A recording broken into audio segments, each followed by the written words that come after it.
perfect. I'm gonna stay here with you. Yeah. Hi folks, good Watch morning. packed house.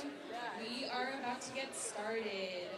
For those of y'all in the back that would like a seat, we have a few chairs up front. Please don't be scared of the front. We've got some to my left and some to my right. And we'd like to get started in about a minute and a half or 2 minutes. Oh, it got quiet. Yeah, it got real quiet. Put on one of those crossroads songs. Just get started now. Everyone got quiet. Yeah, I guess we'll start now. It looks like people don't want to sit, so that's okay. There's seats up here, like 5. Come on. You'll hear Matt better. Bluetooth pairing. Oh, there we go. Bluetooth connected.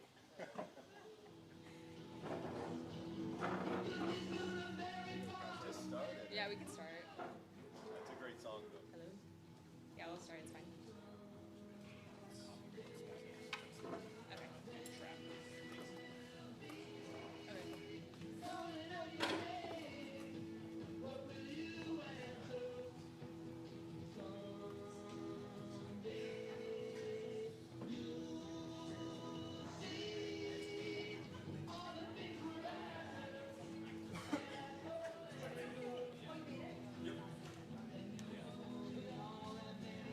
Okay, next one. Hi y'all, welcome. By a show of hands, I'd love to see whose first Creative Mornings this is. Love it. Okay, my next question is, who's an actual morning person? You love waking up early. I love that for y'all. I'm a fake morning person because I have to be, but welcome. My name's Anita, I'm one of your co-hosts, and this is Nisa right over here. We represent the Creative Mornings Tucson chapter. Yeah. So something that we love to do here and something that's very important to us, we are in the business of building community, and we can't build community and think about the future of our community without acknowledging the place that we are and everything that comes with it. So it's really important for us to acknowledge the sovereignty of Native nations, and we love to acknowledge the 22 federally recognized indigenous tribes of the state of Arizona and those who inhabit Pima County specifically. We strive to be mindful of how we can participate in unsettling the systems of colonialism that live within us and around us. And if you're ever curious to see whose ancestral lands you currently reside on, please scan the QR code. If you ever want to chat more about this, please find me. I'd love to. And Creative Mornings is just one of many global chapters globally. We are part of an ecosystem of 244 chapters in different cities, in 70 countries, in 27,000 attendees per month all across the globe, 11,958 talks online with 13.7 million video views. If you ever find yourself in different cities, if you're ever curious to see what other Creative Morning chapters are up to, we invite you to check them out and see if you can attend a different city and let us know how that goes. And something that we also have as part of Creative Mornings for our newcomers here is our Creative Mornings Manifesto. It's really just an invitation to kind of set some guidelines or an understanding of what our community is about. For those of y'all who already know what this is, I invite you to read it with me. If you're new here, the words are on the screen. You can read along with us or just soak it in. Everyone is creative. Thank you. A little more oomph than that. Yeah, you can read along with me. I don't want to hear my voice the entire morning, I promise. A creative life requires bravery and action, honesty and hard work. We are here to support you, celebrate with you, and encourage you to make the things you love. All good stuff, right? We believe in the power of community. We believe in giving a damn. We believe in face-to-face connections, in learning from others, in hugs and high fives. We bring people together who are driven by passion and purpose, confident that they will inspire one another and inspire change in neighborhoods and cities around the world. Everyone is welcome, and everyone is creative. I'm gonna need y'all to get a little more coffee. This is a tough crowd here. And I'll invite my co-host. We do partners that we'd like to acknowledge. Can't do this without them. New, what is it? Service? Yeah. so if you haven't tried it, it's free. It's super easy to work with. Adobe Express, that's the plug. Realistically, though, we can't do this without our local sponsors. We don't have a bank account here at Creative Morning, so everything is given by sponsorships or partnerships. Cirrus Design, let's give a shout out for Cirrus Printing and Design. They have printed all of our little name tags, my sponsorship badge, and as well as Celestial Photography, Justin Coogan, Hagen, thanks Justin, Warehouse Photography, and Tucson Federal Credit Union. They support us monthly by providing pastries or coffee or camera or photo or video, all the things. So can't do this without them. And if you guys want to sponsor us for the next month or for this year, keep me posted. And our venue sponsor is the National. Thank you, the National. Thank you, Matt, for having us here.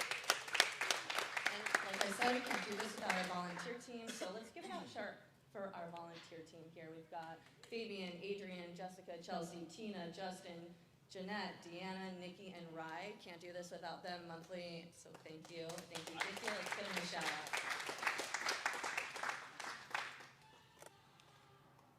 And if, like I said, if you'd like to host or sponsor, let me know. All right.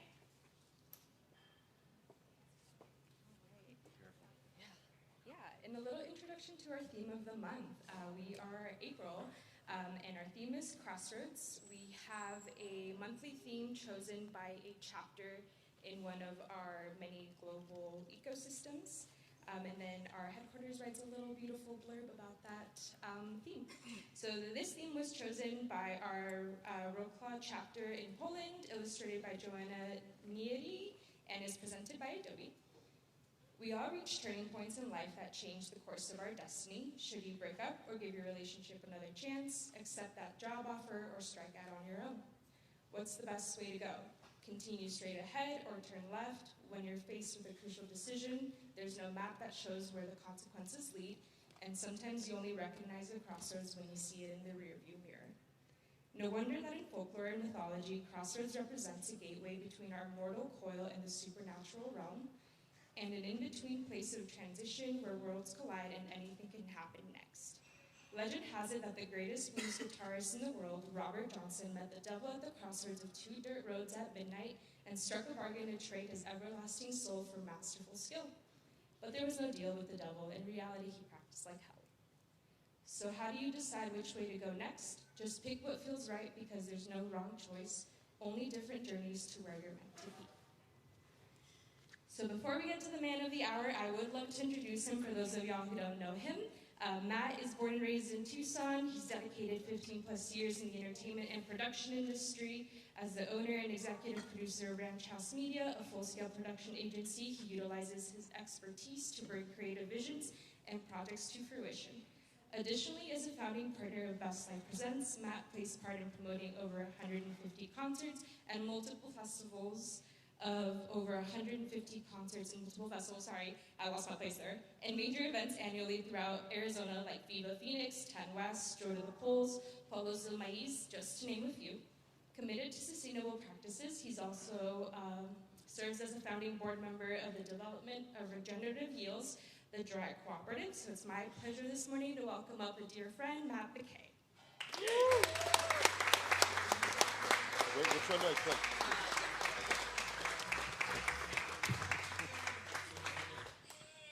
Yeah, Bone Thugs, Merciful Fate. I got excited about this, I'm not gonna lie. I made a playlist called the Crossroads Playlist. And there's a lot of songs about being at a crossroads, believe it or not. One by Bone Thugs and Harmony, who just played last night, and I didn't know that. I am very thankful you acknowledge the land we're on. 10,000 years of cultivation, the most biodiverse part of the U.S., on the front lines of climate and political crisis, maybe the most important place in the world. I don't know. I love it. Also acknowledging this room and why we're here, it used to be called Grill, and it was a 24-hour diner. Legendary. We used to come here, drink under Never mind. We would hang out. There was a bar that ran through the middle of this room. It was like a round bar. You could order pancakes, tater tots, all this stuff. 24 hours. Huh? Tots. Yeah, they have some at the National as a tribute, so you should get some. But anyways, I actually went in a whole wormhole and I found some photos. This is one of my old bands playing here in 2010. And this is my buddy Gabe Sullivan. He used to book here, setting up his friends from France, Steve Verdunes. And really precious memories. They shut it down in 2011, and we couldn't have that, so someone, I don't know who, set it on fire. And so this was a shell for, God, I don't know, 8 years. One of my other bands took a photo in front of it as a burned out shell. Like, it's pretty much a relic for us, so. I just wanted to acknowledge that and let you know why we're here. And before that, it was a Greek restaurant, and my family's Greek, and I'm really proud of that Greek culture. And Nick Giorgio, my Greek brother, did that beautiful piece right there. So just pointing out some of the connections in this space. I really love it. It's beautiful, right? Looks really good. They did a good job. Okay, Crossroads. Who's ready to watch me have an existential crisis? Huh? I basically made this presentation for myself because I'm like, fuck, I'm at a crossroads right now. When Anita presented me with the options of themes, I was like, I don't even remember what the other ones were because I heard crossroads. I was like, oh, I need that. I'm going to do that one. So here we are. The symbol of crossroads in Greek folklore also looks like a plus sign. Could be a positive moment in our lives. What came to mind when I first thought of Crossroads, there was a cheap theater behind my house growing up called Crossroads. Saw a ton of movies for like $1 there. There was a great Mexican restaurant on 4th Avenue, great micheladas, burned, also set on fire. Maybe there's a theme there. I think it's coming back. Anyone know Crossroads? It is. Okay. Thank you. Of course, the great jam by Bone Thugs and Harmony about Eazy-E passing away and other people they've lost. And the first song I thought of when I thought of music about Crossroads. And then, you know, a place where two roads come together. The crossroads have long symbolized transition, change, and spiritual communication. I love esoteric meaning. I love folklore, so we're going to take a moment, dive into the Greek mythology. And crossroads were seen as liminal spaces, places where boundaries between the known and unknown worlds blurred, making them ideal locations for contacting supernatural entities or performing rituals. Are we doing a ritual here right now? Maybe. Forgive me, Nick, my Greek brother, if I say this name wrong, but I think it's Hecate, the goddess of magic, witchcraft, and the moon, and the underworld, protecting from evil spirits, often associated with the crossroads in Greek mythology, as well as Hermes, the god of travelers, messengers, and trade, guiding people through the different realms and across boundaries. So channel those two when you're at a crossroads and know that you have someone looking out for you and someone who's ready to guide you. And then, of course, Hercules, my dog, as just an example of someone in Greek mythology who came to a crossroads between the life of pleasure and the life of virtue. And this is something we've all been faced with, I'm sure, whether it's choosing to go home or have that extra drink or bigger, more important, scary things. Crossroads also represent life cycles: sunrise, sunset, death, and rebirth. I just want to point that out because I think it's a really meaningful symbolism that crossroads represent. And a connection to the unknown. I did a lot of digging. I read some stuff on Medium. I looked through some of my old favorite books. I even went on Wikipedia. But I just grabbed a couple quotes that I thought, struck a chord for me. And a connection with the unknown. I thought that was cool. And that comes from an essay I wrote called The Cross Nor There. Betwixt and between. So you're kind of like in a, right? You're just like floating, and you're open, and you're opened up to maybe spiritual guidance, your ancestors, your inner child, but not on your path, and you're opened up for something to come in and help you. And when I think of Crossroads, I jotted down a couple statements that I think would define what being at a crossroads means. A defining moment that calls for a strategic decision to a and purposeful direction, and the beginning of a meaningful shift. Those are what came much more caveman, dude bro way, and then I had GPT help me make it sound a little more professional. I'm not going to lie to you guys. And how do we know when we reach a crossroads moment in life, right? Like, is every decision a crossroad? I don't know, maybe. I don't think so. I think there's a little bit more, there has to be a little more implication on the moment, right? Oh, do I fill up my water bottle or not? That's not a crossroad. But when the current situation no longer makes sense, when circumstances shift the landscape, and when staying the same no longer feels right. Those are my 3 moments of like, okay, this doesn't feel right. I'm at a crossroads moment here. What the F do we do when we come to a crossroads? And I want to preface this by saying, I know nothing. I'm just a guy who goes through shit like everyone else. And this is just, food for thought. Take it or leave it. Okay, wait, what was that last line? What the F do we do when we come to a crossroads? Well, you recognize you have a choice. From that choice, you take a decision. And once you take that decision, comes the moment for action. And the choice is the act of hesitation that we make before a decision. Alan Watts, my dog. And I think what he's saying there is like, coming to a choice is a natural part of the process. And it's good and it's healthy and it's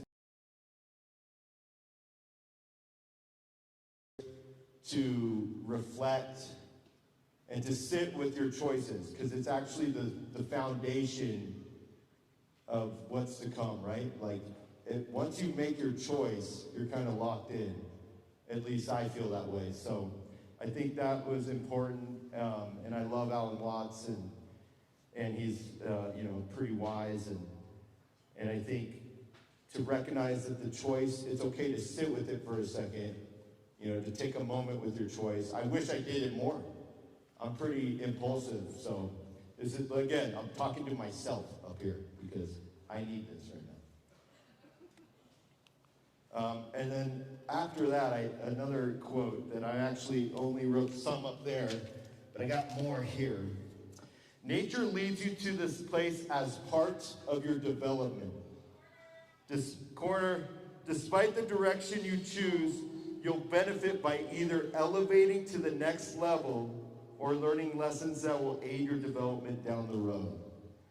Oh, shit, sorry. Let me go back to that quote. That's a really good quote. I think now we're getting into the mindset, okay? And you have to understand when you come to a crossroads, when you come to a couple options of choices, decisions that may impact your life, you have to trust that nature or God or Mother Earth or your ancestors or the spirits that watch over you led you to this place as part of your development. So tools, got milk, got tools? I got both. And again, these are just things I find solace in, and I hope they work for you. Another article, this one I'm going to touch on a lot, and really struck a chord for me, and it's called The Crossroads of Should and Must by Ellie Luna, and it's on Medium. I have a short attention span, so I love reading short stuff on Medium and stuff like that. The Crossroads of Should and Must. Should is how others want us to show up in the world.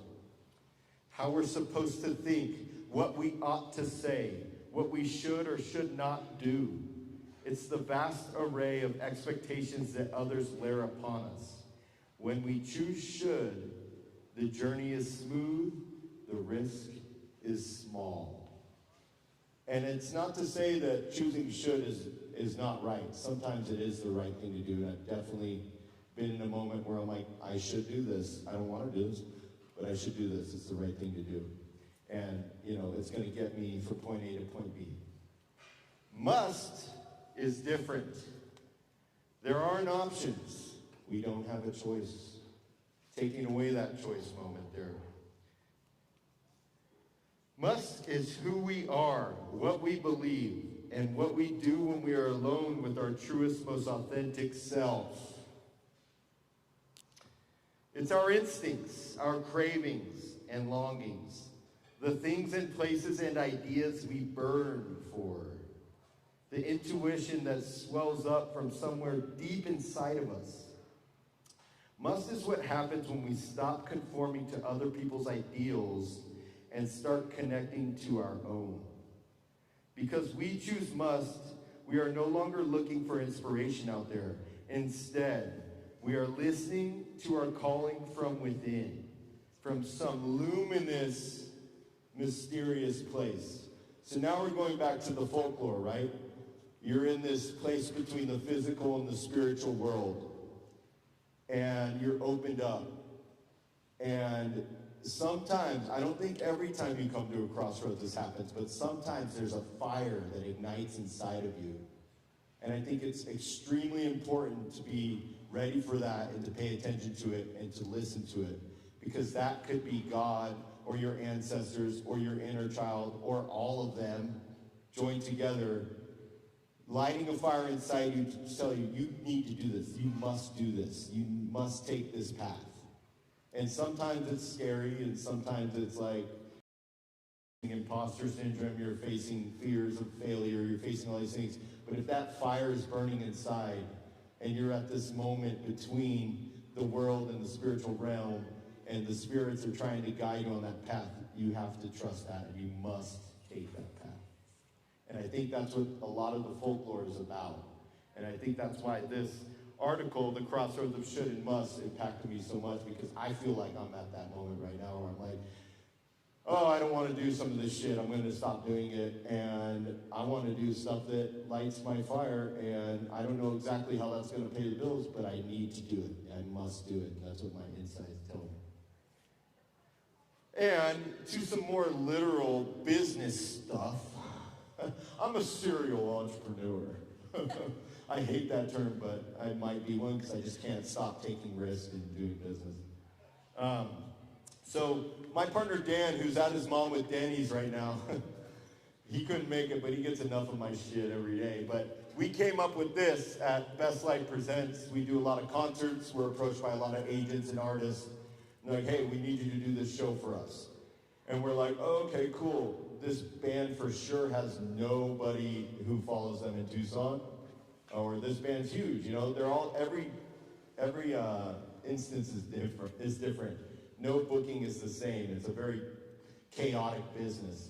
But we're like, okay, we need guidelines on how we choose what we book, because we're losing money, or we're booking shit that, you know, feels like we're selling out and it's not stuff we're really into. So how do we choose what we're going to book? Or how do I, at Ranch House Media, how do I choose what clients or projects I want to work on?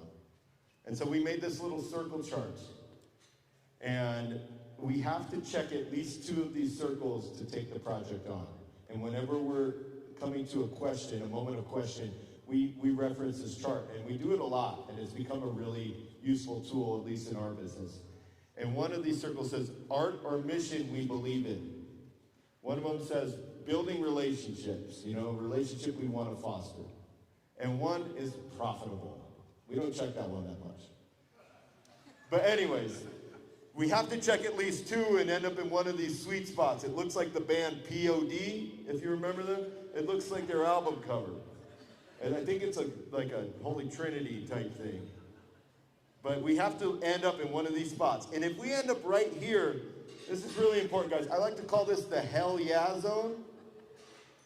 And that means we're building a relationship we care about, we're supporting art or a mission we believe in, and we're making money doing it. And that's the hell yeah zone right there. So it's simple, it's stupid, but it works for me as far as how I choose what I'm going to work on, or what I'm going to book, or whatever. Oh, back up. Oh no, we lost the slide. So anyways, I was like, how does this translate like in life? And this is, this is new, but it's like, okay, something that brings me joy and or satisfaction. Something that is good for my family and or my community. And something that is healthy. And so when you're not talking business, you're just talking life stuff, because we come to those crossroads a lot. Is it something that brings you joy or satisfaction? Is it good for your family or community? Is it healthy? And again, if it's all those things, it's a big hell yeah. And that could mean, like, as an example, like, okay, I see my wife, hi Gabby. Hypothetical, okay? All right? We're clashing. My 6-year-old's throwing shit at me. I'm like, oh, buddy, it's going down. We're gonna have problems. Gabby's like, stop, you stop. We're all clashing, right? That's a crossroads moment. What do? Let's go on a hike, right? It's gonna bring me satisfaction and joy. It's good for my family, and it's healthy. It's what we like to call a hell yeah decision right there. So, Gabby, it's a good one, right? Yeah, okay. She's like, you never want to go on hikes. Well, yeah, well, we usually get at least in here, Anyways, more tools. I only have read like 10 books in my life. I got chronic ADHD. I read short stuff. But I have read a few. And the first one that really impacted me when I was like 19 and coming out of like a Christian house and doing shrooms and chasing my dream as a musician, and I'm like starting to get into mindset and manifestation. And there's this band called Bad Brains from the punk scene in the 80s, and they read this book, Think and Grow Rich, and then they like totally changed their outlook, and they wrote a song called PMA, and it goes, I don't care what they may say, I got that attitude. I don't care what they may do, I got that attitude. Yeah, I got that PMA, that positive mental attitude. And that connected with me. I'm a glass half full guy. And I read that book, Think and Grow Rich by Napoleon Hill. I think he wrote it in like the 20s. It's got these 13 guiding principles in it. It's like faith, desire, auto-suggestion, specialized knowledge, imagination, mastermind, subconscious mind, persistence. And really it's just all about manifesting and always seeing that there's a purpose in the situations that happen, whether they're good or bad, and keeping that positive mental attitude. The Watercourse Way. This is like the theory of Taoism that I read about in this book by Alan Watts called Om Creative Meditations. I read this during the pandemic that a great, interesting friend of mine mailed to me from New York. And it fucked my shit up. It was so good. And there's this thing called the Watercourse Way Alan Watts talks about in that book, where the water water at the top of the hill will always get to the bottom of the hill. But on the way down the hill, it'll hit a rock. It'll have to go right. It'll go left. It'll drop off a little edge. It'll pool up for a while. But then eventually it'll break down the wall and it'll keep going down, and the water will find a way down the hill. And basically all he's saying with the Watercourse Way is we need to be that water, and we need to trust that we will get to the point where we're heading to, whether it be a clear path or a really rocky path. And that's been helpful for me, because sometimes it's like, what the hell is going on here? And how am I going to get through this? But the water always gets through. And the 4 agreements. And this one I think is cool because it has the crossroads symbol on the front. And I don't know, this one it's really simple. There's 4 agreements that we should apply to everything in life. Bye, Ryan, love you. He had to go to work, he told me. But anyways, the 4 agreements. It's be impeccable with your word. Don't take anything personal. Don't make assumptions, and always do your best. And I believe if you apply those 4 agreements to everything you do, you're going to be stronger for it, and everyone around you as well. And then, of course, prayer and meditation. I'm not a big meditator, the whole ADHD thing I keep talking about, you know, my mind tends to run, but I do pray a lot, whether that be to God or my granny. Every time I get in the car and drive to Phoenix, I pray to my granny to watch over my trip, you know. And I think it's good just to talk to the spirits that are out there, you know, whatever you believe in. And I think it's very similar to meditation. It's just I take a more like candid approach where I'm like, God, this is hard. Help me. You know, where meditation is a little more elegant and, you know, I just do it my way. But I think that's really important. I think we should always be doing that. And I like to go running, and the whole time I run, I'm just running through prayers, and I'm running through, you know, things that I want to see happen, and I think it's a really powerful tool, and everyone should do it, whether you believe in, you know, the same God or whatever, or yourself. And then, of course, psychedelics. Everyone knows me. I'm not going to come out here and not talk about mushrooms, because they were a big part of saving my life and opening my heart and mind and soul. And I do think you should talk to your medical professional or therapist before you dive in, because some brain chemistries are not suitable for psychedelics, and that is a fact.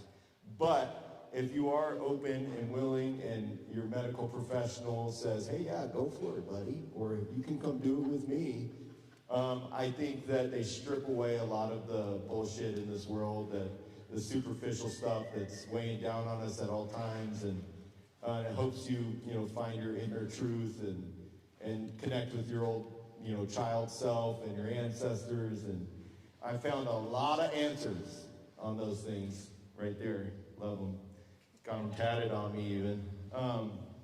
And, you know, when I'm at a crossroads, I typically will, you know, indulge. So just putting it out there. There's other ways too, you know. I think if you're just open, you know, check your astrology, talk to your friends, like be open for signs from the universe, because the universe wants to help you. I believe that. Okay, back to the should and must thing. Am I doing good on time? Okay, cool. I'm like, oh, 20 minutes is a long time, but I'm like, oh shit, I could go for 2 hours up here about shrooms alone. Okay, so this is back to the should and must article. What if who we are and what we do become one and the same? What if our work is so thoroughly autobiographical that we can't parse the product from the person? What if our jobs and our careers, what if our jobs are our careers and callings? And for me, that's like where I'm at in life. I'm like, okay, I've done every goddamn job there is, you know, from washing dishes to removing rat's nests to building stages to being on stages to moving shit. You know, I've done everything, basically. I've been working since I was 14 years old, and I'm sick of it. I'm tired. I'm tired of working. But when I find something that I believe in, that I want to be doing, and that feels like it is my calling, I could work 40-hour days. Don't ask me how that's possible. But it's happened. Basically, you work 2 days in a row without sleeping. I did it in November at VIVA Phoenix. But yeah, what if, you know? Is that possible? I don't know. We're at Creative Mornings. Everyone's creative here. And yeah, here it is. This is like mainly, again, for me. This is what I'm trying to make happen. But I want to share it with you guys too, because when we're aligned in this formula, it's a lot of, you know, just equals. I think we're doing our best work and we're making the biggest impact. And I see my dog Guru Das back there, big inspiration for me. And the guy loves playing with mud, dude. He's just like, I am here on this earth to build stuff with mud. And it's his job, and he's made it his career, and it's also his calling. Shout out, Drew. I respect that, bro. Permaculture. And I aspire to get there, and I hope we all get there. And I think if we do, you know, we're going to impact a lot of people. And this is a spicy quote, okay? And I heard it, this fighter, I like bro stuff. I like watching people fight each other. And Alexander Volkanovski, he's a great featherweight fighter. He was like 7 title defenses in a row. You know, just a dominant cage warrior. And he tried to move up the weight class. He lost, a really close fight. He went back and fought that guy really soon after, got knocked out, pretty brutal knockdown. Came back a little while after, got knocked out again by the young hot dude, you know? So he was, you know, people were doubting him. He took a year off. He just came back to fight like a month ago or 2 weeks ago or something. And a lot of doubt. He was the underdog. You know, people were like, how do you bounce back after getting your lights knocked out twice in a row? You know, it's not easy physically. But he won in a tough fight. And he said this quote while I was watching it. And he said, you know, adversity is a privilege. Because, you know, of course they're asking him like, man, how did you feel? Everyone was doubting you, you know, how did you handle that? And he's like, dude, adversity is a privilege. Like, and I think that hit me hard because I'm going through adversity right now. We all are, you know, the world's on fire. But I heard that and I was like, damn, yeah, that's true, because you can choose that positive mental attitude and that mindset, and you could look at a challenge as something that if you overcome will feel really good and have big impact. So it was a good quote, and then I dove into a little deeper, and I was like, no way this fighter came up with that. No way. Dude gets punched in the head. And there's a book by this person called Dale Taylor, and it's about someone who, I haven't read it, because I don't really read, like I said. But just for you guys to know, there's a book by Dale Taylor, and it's about someone who grew up in like Section 8 housing, had a rough upbringing, and titled his book Adversity is a Privilege, how he got out of that. So I bet it's good. And lastly, last quote, faith removes limitations. Think and grow rich, Napoleon Hill. And that's faith in yourself. That's faith in God, universe, Mother Nature, ancestors, inner child, everything. That's faith in your team. That's faith in your community. And it's faith in the process, in the work you're doing. And I think at the end of the day, when you come to a crossroads and you're sitting there with a lot of potential choices that could have huge implications, you have to have faith in the process. You have to have faith in the guiding spirits that are helping you make your decision. You have to have faith in yourself as you inform yourself on what decision to take. And you have to have faith through the process as you go to take action. And sometimes it's a rocky road, uphill battle. So I leave you guys with that. I leave myself with that. I need it right now. I'm making some big business changes. I'm gonna be a dad again. Sorry, Gabby. You know, lot changing. The world's on fire. You know, and we just have to have faith that there's a plan here at work, and that we have people watching out for us up in the sky, around us on the ground, and move forward with that faith and enjoy your crossroads moment, because, you know, you might look back and be like, man, that was exciting. It was exhilarating to be at that moment of uncertainty, and I'm so glad I took this choice, or that was crazy I took that other choice that led me to this, you know, so enjoy the process, guys. Thank you. Thank you, Anita and Nisa. I've had the pleasure of working with both. I love you both, and this is really cool what you guys do, so thank you, everyone.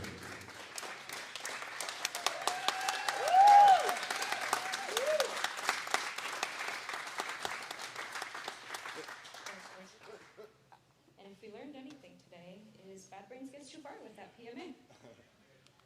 Big fan.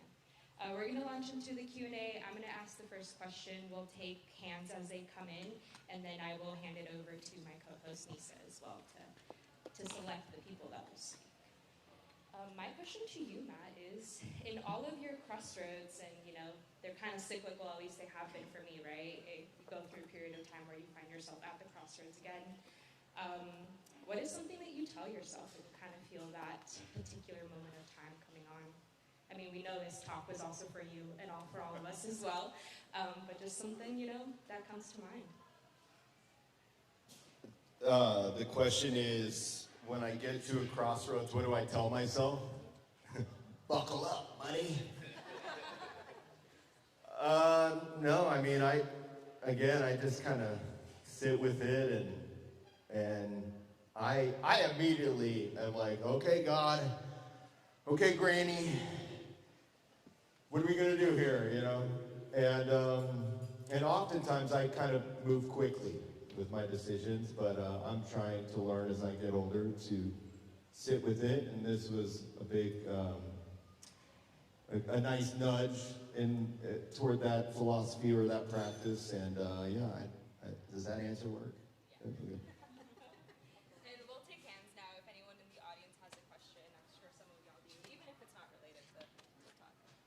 Yell, because I'm deaf. I ruptured my eardrum like 2 weeks ago. Okay. What was the book that your friend sent you from New York during the... It's called Creative Meditations by Alan Watts. Oh, yeah, okay. Here. Thank you. You got that clicker? It looks like this. It's kind of hard to find, actually. Yeah, they have a lot of Alan Watts stuff at like Bookman's, but this one, I haven't ever seen it in real life, only online, like resale. But it's so good. Like my favorite book, probably. Thank you. Go for it. So what would you tell like young people about like having unconventional jobs, like not doing your 9-to-5 thing, like kind of going into serial entrepreneurship, like what you're doing, what I'm doing? Like what would you tell kids? Because when I was growing up, it was like you go to college or you're gonna be a loser, and that was the narrative my whole life. So I went to college and then I still became a loser. But like, so what would you tell young people? Because I feel like that conversation right now with young people needs to change, because you can do trades and you can do unconventional jobs and kill it. Yeah. Good question. So the question from Nikki is, what would you tell young people who are exploring the possibility of going on an unconventional career path rather than college, 9-to-5, yada yada? Well, I would say you're crazy. No, God, let me sit with that for a sec, like, yeah, we get it, we're all serial entrepreneurs, we don't want to work, that's what that means. One of my young homies came down here from Phoenix, shout out Caleb, and what do I tell you, Caleb? I'm like, dude, take some risks. What do you got to lose, dude? I'm sorry, Caleb, I don't mean to put you on blast, but none of these people know you, so it's cool. But, I'm like, okay, what are you afraid of? Not having enough money? You'll figure it out. What do you need to make a month? A couple $1,000? You can do it. I believe in you. And I try to like put it in a way where it's like, it's measurable, right? Like, okay, what's your rent, dude? You probably got 10 roommates. You probably are fine with eating like turkey sandwiches. Like, what do you really need to make? And they're like, like $1,500. I'm like, dude, quit your stupid job that you make like $15 an hour at, and you'll probably make double doing what you love, because you'll be working harder, you'll be more enthusiastic, and you'll be open to other opportunities that you maybe wouldn't come across or be able to accept if you were just like scared working your desk job and closing yourself off to the other possibilities the world has to offer. So that's the kind of energy I bring when I'm talking with young people. I'm like, go for it, dude. Worst thing that happens, you fall on your face and you get back up and you start over, go back to college, whatever. It's easy. It's debt. Who cares? But I'm not an accountant. I'm financially impaired. I'm not an expert, but I am a risk taker, and sometimes that shit pays off, and it's also a thrill, and it also gives you life. and it also inspires other people. So might as well give it a go. And you can always go back to a trade program, learn how to be an electrician and make a bunch of money, you know, or something like that. So I think there's a lot of options out there, and I think that, you know, it's okay to try a couple things before you land on the thing that ends up being the steady treadmill you keep walking on. So that long-winded answer, pretty much I just say go for it. Yeah. Go for it. Could you tell us more about your crossroads in a literal sense and not philosophically? Like, what are you going through right now? Whoa, where's my therapist? You know, I mean, just business-wise, I'll go business. You know, I've been promoting shows since I was 15 years old. I had my first sellout. My mom had to pick me up from the first sold-out show I ever booked. She's all, what the hell is going on here? I'm like, Mom, it's a Christian band. It wasn't. It was Job for a Cowboy and Death. And As Blood Runs Black. It was a metal show. I was like, no, it's a Christian venue, Mom. It's cool. But anyways, I've been doing that for 15 years. And I've been doing the agency thing, you know, fighting tooth and nail to make shit happen for about 10 now. And yeah, I mean, I dropped, you know, I also got sober almost 2 years ago. And that was a crossroads in itself, and it's been great, and I love raw dogging life. It's awesome. But like in the business world, like, okay, I did some jobs that don't really serve me anymore. One, as an example, we did like a Sonoran Cannabis Expo. Like, I don't smoke weed anymore, and I have nothing against weed. I think it's awesome. It smells good. And it, you know, makes you feel good too. But it's not for me anymore. And like, the industry's not as hot as it was. And I just don't want to put my energy into like making an event for people to smoke weed at. I think someone should do it, but it's not for me. And there was another client that does like a beer crawl. And I'm like, well, I like tasty bevs, but I just can't find the passion inside me to like get up and do this event and organize it and, you know, bust my ass for people to drink beer. Again, no problem with people drinking beer. It's just not what's calling me anymore.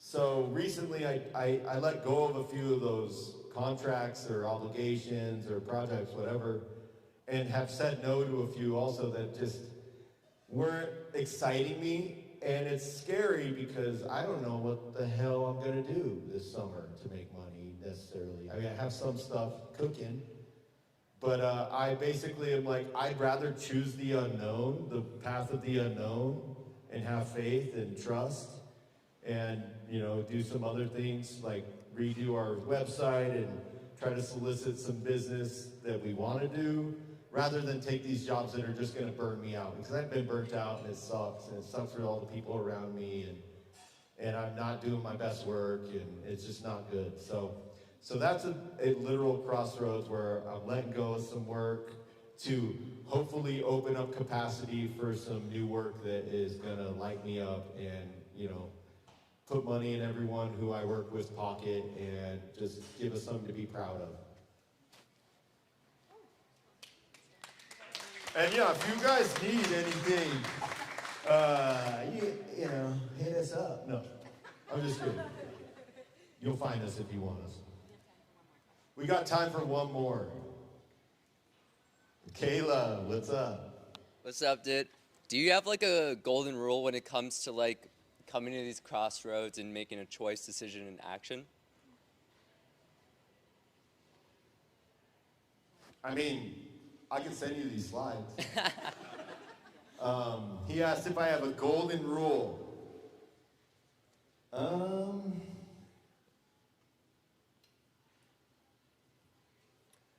I don't think I have like one rule, but I think the last slide, the faith removes limitations. I don't know how we ended up all the way over here.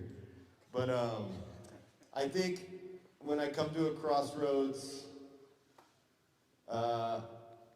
I just trust. I have faith and I trust. Faith in myself, faith in God, faith in the world, faith in my community, faith in the projects. And And yeah, you know what? You're right. This is kind of the one thing that I go back to when I'm not sure of like how to proceed, right?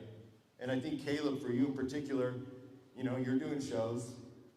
This is where we want to be, brother, right here. But sometimes we're here, and that's okay too. And you just have to see the value. You know, building relationships is really important. Working on stuff you believe in is really important. As important as being profitable. So I think this would be the golden rule. And the golden goal is right here. Hell yeah, so where we want to be. That's it. I made a playlist called the Crossroads Playlist. Every song's about crossroads.